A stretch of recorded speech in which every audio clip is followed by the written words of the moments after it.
Good morning or afternoon, whichever that may be. I'm here to explain how I would present a LibGuide I created for our real, although slightly expounded upon, research paper assignment for MU341 to the students that are being required to write the paper. I know that this LibGuide looks different than most, but I've tried to limit the amount of text and rely on visuals, since it's been shown that students don't read lots of text on pages.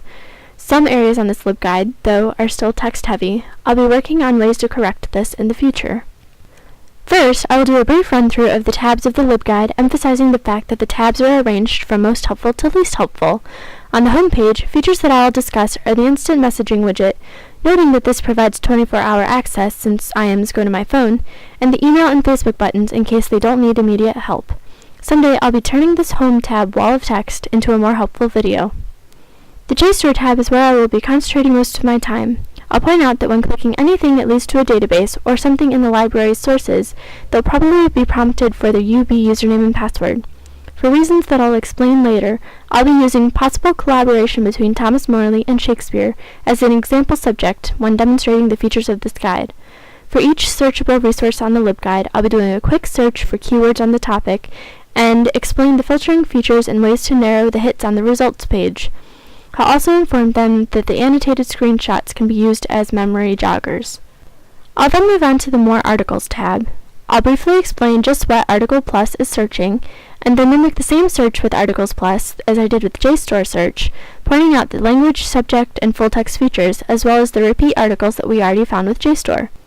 I'll explain that while we could have started with Articles Plus and searched JSTOR and lots of other databases, this would have returned an overwhelming amount of information and the results might have been irrelevant. I'll then point out relevant articles that weren't retrieved with JSTOR in the first search. The purpose of explaining Google Scholar is fairly obvious in this screenshot. I'll simply be demonstrating some citation programming.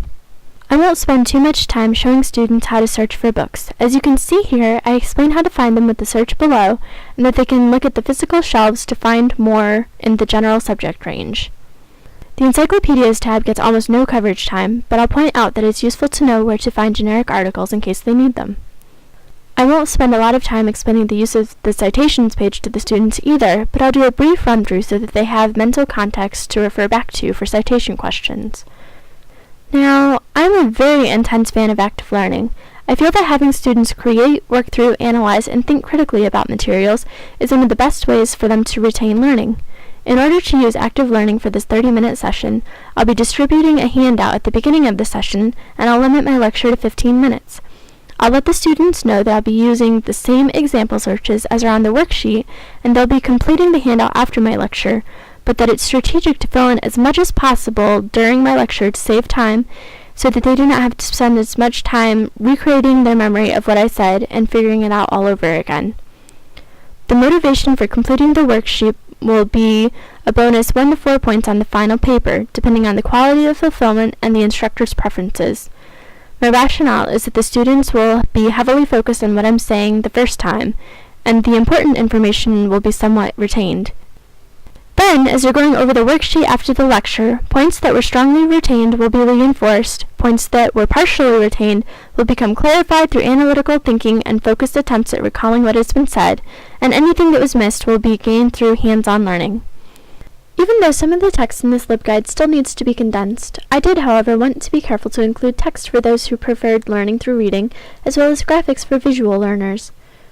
The video I'll soon make intended for explaining some of the topics covered in the instructional session will appeal to those who learn orally. However, this guide's strong point is its focus on hands-on learning because this learning style won't be undermined by too many instructions. It's important to be able to assess the effectiveness of a session, which was my reasoning for the worksheet. This also creates an attainable, time-bound deliverable with feedback opportunities for the students to work towards within the session. Also, since my lecture and worksheet cover the same example, when the students research their own topic, they'll be forced to understand, analyze, and apply what they have learned to adapt the information from the session to real-world situations, as with Bloom's taxonomy, creating a higher level of learning. I realize this isn't the flashiest or most technologically advanced approach to teaching this material, but 30 minutes puts a tight time constraint on the session.